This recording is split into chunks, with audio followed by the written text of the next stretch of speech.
Welcome to another episode of what I call Patriotic Pulpit. I want to talk for a few moments about the difference between a republic and a democracy. Before I do that, I want to introduce my partner in this, and his name is what I call Bond, but his name is C.R. Tough Secret, registered quarter horse. His dad is Woody B. Tough, and he's just a great horse, and I won a championship in Guthrie, Oklahoma, and I'm just really proud of him. And I think he's told me he'll be patient enough while I finish this particular episode. So let's think about the difference between a republic and a democracy. One of the interesting things, sad really, in culture today is everywhere you hear it and everywhere you see it is that we are a democracy. Fox News has Democracy 2024, and everyone talks about a democracy. Really, our founders set up not a democracy at all, but a republic. And what is the difference, and why would that difference actually mean something? So let's think about a democracy and a republic from that standpoint. A democracy is what our founding fathers absolutely warned us against. It's interesting, isn't it? Because they told us in the Federalist Papers that a democracy, Madison writing, democracies are always spectacles of turbulence and violence. Why is that the case? Well, because throughout all of history, that's exactly how democracies have worked. Whether we talk about ancient Greece and whether we're talking about the hero Pericles, they had a democracy and it ended only, or it collapsed when the people discovered they could vote for themselves money out of the largesse, out of the public treasury. So what basically is a democracy? Well, democracy means, demos is the Greek word for an assembly, and then kratos is the government, so it's a government of all of the people. But a democracy involves people being themselves involved all the time in everything. And that would be, that is reason why they're spectacles of turbulence, that's why they're spectacles of violence, because people are always stirred and always involved in everything. We did not set up, and our founders did not want to be set up, a democracy. Instead, they insisted that we are a republic. So in Article 4, Section 4, for example, of the Constitution, states coming into the Union were to have, this is what was one of the requirements, that they have a republican form of government. A republican form of government is completely different. A republican form of government is simply that people participate, but only by means of their representatives. And that's what a republic, that's the genius of a republic. Now, George Washington would actually illustrate it to some of his co-founders by saying, you know, if you take a hot cup of coffee or a hot cup of tea, it's too hot to sip, but you could pour it into the saucer and it cools it off. And that's exactly the way legislation can be enacted via a republic. A republic is that people actually participate by means of their representatives. So in the state of Texas where we live, you can see it's hot and dry here right now.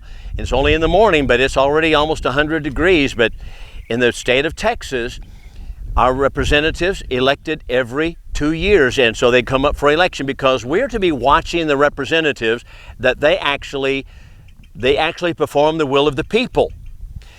But in a democracy, the people are always involved in every piece of legislation, so that would require me to go down to Austin, Texas, and to participate in every single thing that's going on.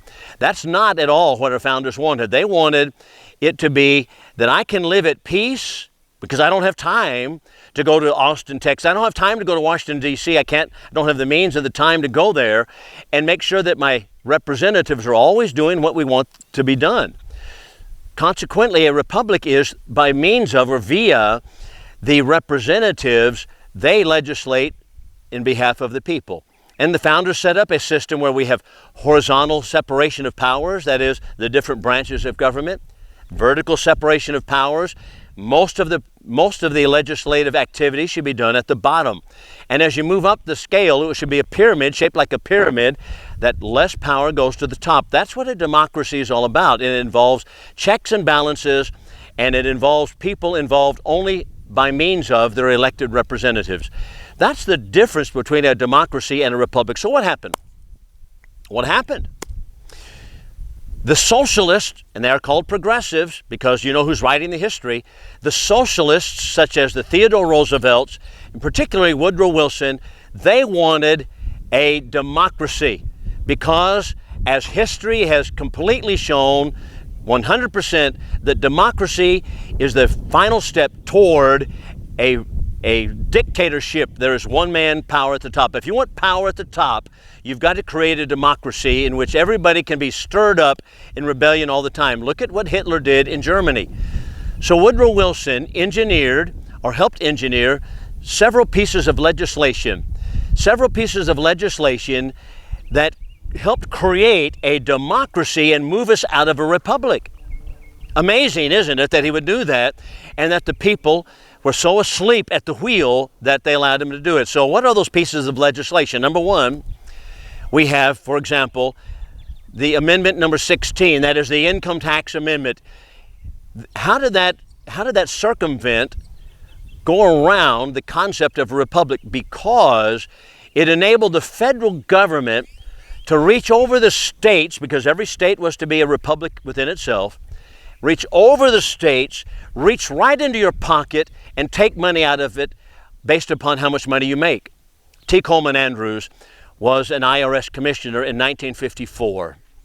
He stated that the income tax has made liars of everyone because everyone's always trying to hide how much money they make, what is their income, and basically we're following the plan of Karl Marx, who wanted a graduated income tax. That is, how much money you make, the more money you make, the more you pay in taxes. That's exactly what Woodrow Wilson instituted. Amazing that he would go to the Karl Marxes of the world instead of the founding fathers. That was number one, the 16th Amendment. Number two is the 17th Amendment. The 17th Amendment made it possible to have direct election of senators. Prior to that, the states and the state legislatures put into office, I should say, the senators, and they represented the state. So Texas would have 2 senators that were elected upon by the state legislature of Texas. California would be the same way. Arizona would be the same way. All the states would elect for their state legislatures the senators. That way, they would watch out for the states and states' rights. Woodrow Wilson didn't like that at all. He wanted to overstep that. We wanted to create a democracy which we have more turbulence and more discussion in the sense of driving us in a different direction. And so he pushed or engineered through the idea of direct election of senators. So the senators and the congressmen, both houses in Washington, D.C., are elected the same way by popular vote.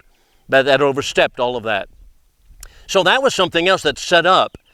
Isn't it interesting also, just to note real quickly, that Woodrow Wilson and the progressives, they had long-range plans. They were looking way down the line. They knew they could not get it set up in one fell swoop. They said, we're going to set it up that people might build on it later, and so that's what they did. Now we have the third piece of legislation was the Federal Reserve Act. He helped engineer through the Federal Reserve Act of 1913, which created an international banking system, or at least the national banking system, which would later be hooked into an international banking system. The national banking system, Thomas Jefferson said, unconstitutional. You can't do it. A national bank. Andrew Jackson said to the national bankers, for there was a national bank at the time, Andrew Jackson in 1830 said, I've got my eye on you, bankers, because he knew that the financing of the country was actually driving the politics. And that's exactly what happened when Woodrow Wilson helped engineer the Federal Reserve Act. The Federal Reserve is not a federal bank. It is a privately owned bank. It is a bank that has never been audited by the federal government because they've taken money and with a socialistic concept, they've redistributed money all over the globe, all over the world. And you don't even know where they've taken it. We know some places, but we don't know all of it because they've never been audited because the federal government is out of their hands now. And that's what's happened. So we lost the concept of a republic through the Woodrow Wilson administration. And later, when FDR came into power, what did he do? He set up the welfare system. Power politics set up the welfare system that all of the founding fathers, all of the founding generation said was absolutely, teetotally unconstitutional. You can't take money from one segment of society or one person and give it to another. No, that's socialism. But that's what the welfare system does.